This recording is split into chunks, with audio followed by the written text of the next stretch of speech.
ذلتوں کے مارے لوگ، مصنف فیودور داستویسکی۔ 5واں باب۔ غرض اس طرح اخمنیف گھرانہ پیٹرسبرگ چلا آیا۔ اتنے لمبے زمانے کی جدائی کے بعد جو میری نتاشا سے ملاقات ہوئی اس کا ذکر یہاں نہ کروں گا۔ میں ان 4 برسوں میں کبھی اسے بھلا نہ سکا تھا۔ اس کا خیال کن جذبات کے ساتھ آتا تھا یہ تو میں پوری طرح خود بھی نہ سمجھ پاتا تھا، مگر ہاں، جب ہم دوبارہ ملے تو فوراً یہ خیال دماغ میں اترا کہ قسمت نے اسے میرا بنایا ہے۔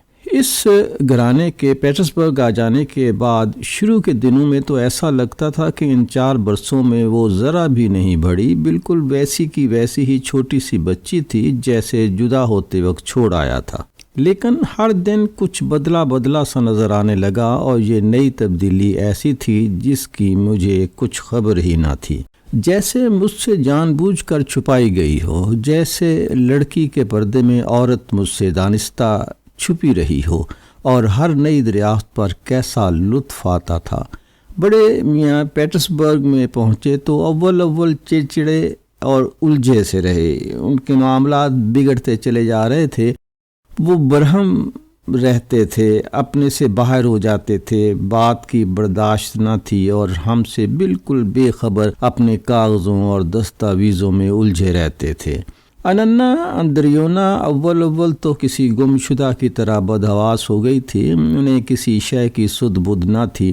پیٹرسبرگ نے انہیں ہڑبڑا دیا تھا، خوف سے آہیں بھرا کرتی تھی، انہیں جھرجھری سی آتی تھی، پرانے طرز کی زندگی کی یاد میں آنسو رواں ہوتے تھے۔ اخمنیفکا کی یادیں ستاتی تھیں، فکر رہتی تھی کہ نتاشا اب شادی کے قابل ہو گئی ہے، لیکن کسی کو اس کی فکر نہیں۔ ہوتے انہوں نے مجھ کو اپنا ہمدم و ہم راز بنایا، کیونکہ اور کوئی ان کی سننے والا یہاں نہ تھا۔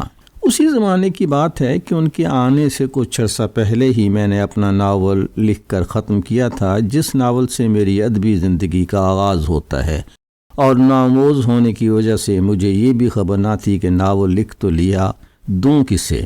میں نے اخمنیف گھرانے میں کسی سے بھی اس کے بارے میں کچھ نہ کہا۔ وہ اسی پر مجھ سے بگڑتے رہے کہ میں ایک بیکار قسم کی زندگی گزار رہا ہوں، نہ تو ملازمت کی ہے اور نہ کسی اچھی نوکری کی تلاش میں ہوں۔ بڑے میاں نکولائی سرگیچ بھی مجھ سے بہت خفا ہوئے، انہوں نے ڈانٹ بھی پلائی، البتہ اس خفگی میں پدرانہ شفقت تھی، اور مجھے ان لوگوں سے یہ کہتے ہوئے واقعی شرم سی آتی کہ آج کل میں کس دھندے میں لگا ہوا ہوں۔ بھلا میں ان سے کیسے صاف کہہ دیتا کہ صاحب میرا ارادہ نوکری کرنے کا بالکل نہیں ہے، میں تو بس لکھتے رہنا چاہتا ہوں۔ چنانچہ عارضی طور پر تو انہیں ٹالتا رہا، دھوکے میں رکھتا رہا، کہہ دیا کہ نوکری ملی نہیں، لیکن نوکری کے لیے جان توڑ کوشش کر رہا ہوں۔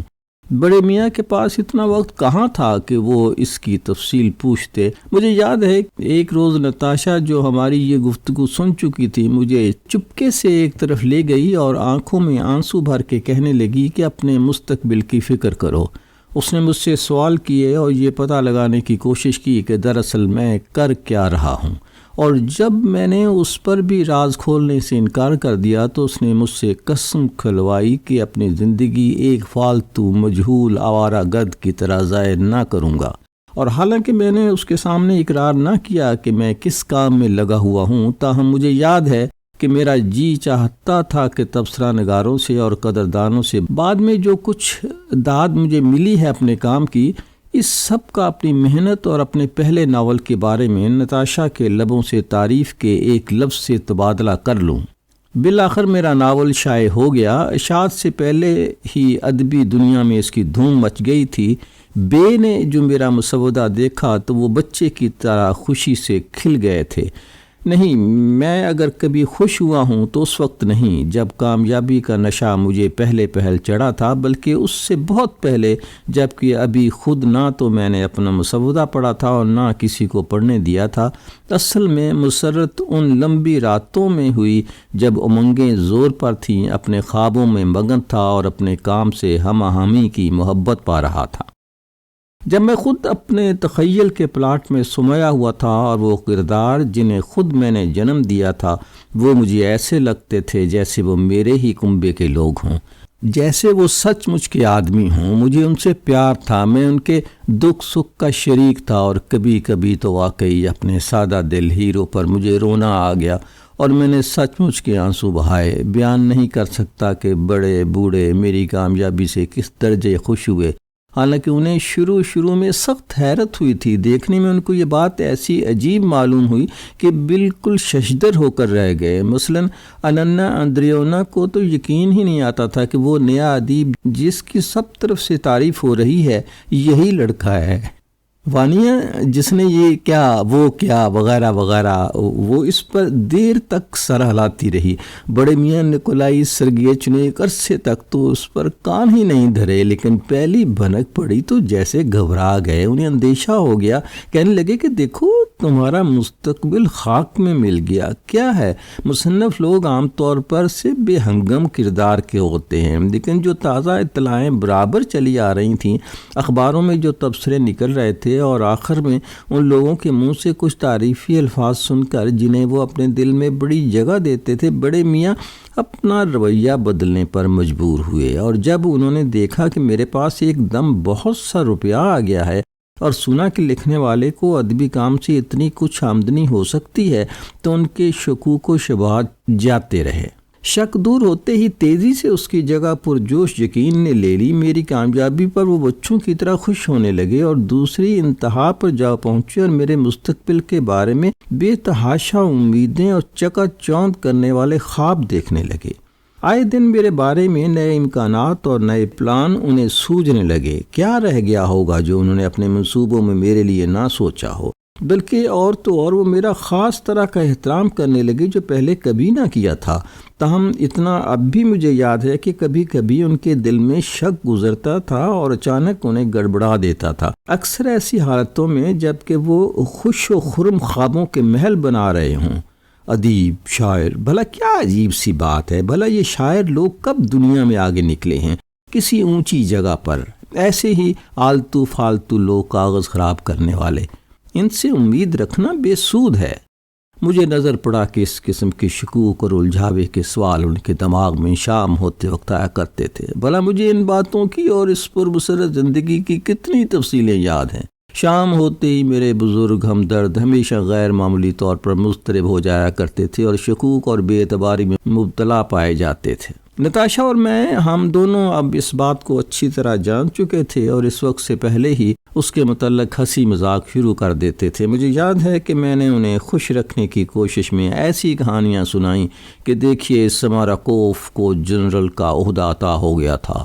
درجوین ادیب تھا، لیکن اسے نسوار کی صندوقچی انعام میں ملی تھی جس میں اشرفیاں بھری ہوئی تھیں، اور خود ملکہ ایکاترینا لومونوسوف سے ملنے گئی تھیں. میں نے پشکن اور گوگول کے واقعات بھی بیان کیے. میرے بھائی یہ سب مجھے معلوم ہے، جانتا ہوں وہ جواب دیا کرتے، اگرچہ غالباً انہوں نے یہ واقعات پہلی بار ہی سنے ہوں گے. سنو وانیا، خیر مجھے اس کی تو خوشی ہے کہ یہ جو تمہاری کاوش ہے کم سے کم شعر شاعری میں نہیں ہے. شاعری تو بکواس ہے میرے بھائی، اس پر بحث کرنے کی ضرورت نہیں. بوڑھا آدمی ہوں، میری بات مانو، میں تو ہر حال میں تمہارا ہی بھلا چاہتا ہوں. یہ محض خرافات ہے، فضول وقت برباد کرنا. شاعری کیا الفاظ کی کود پھاند ہے. بس تمہارے ایسے کتنے نوجوانوں کو یہی شاعری پاگل خانے پہنچاتی ہے. مان لو کہ چلو بھائی پشکن تھا، بڑا آدمی تھا، لیکن آگے کیا؟ شعر بازی سوائے بکواس کے اور ہے کیا چیز؟ صرف وقتی شے. میں نے بذات خود تو کم ہی ان کی شاعری پڑھی ہے. اچھا، نثر کا معاملہ اس سے الگ ہے. نثر نگار سکھا سکتا ہے، مادر وطن کی محبت پیدا کر سکتا ہے اپنی تحریر سے، یا عام طور پر نیکی کی تبلیغ کر سکتا ہے.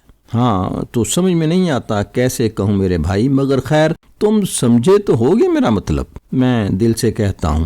اچھا تو چلو پڑھو تم. ایک انداز شفقت کے ساتھ انہوں نے بات پوری کی، جبکہ میں آخر اپنی کتاب لے آیا تھا. ہم سب چائے سے نبٹ کر گول میز گھیرے بیٹھے تھے. پڑھو، سناؤ، تم نے کیا گھسیٹا ہے؟ دیکھوں.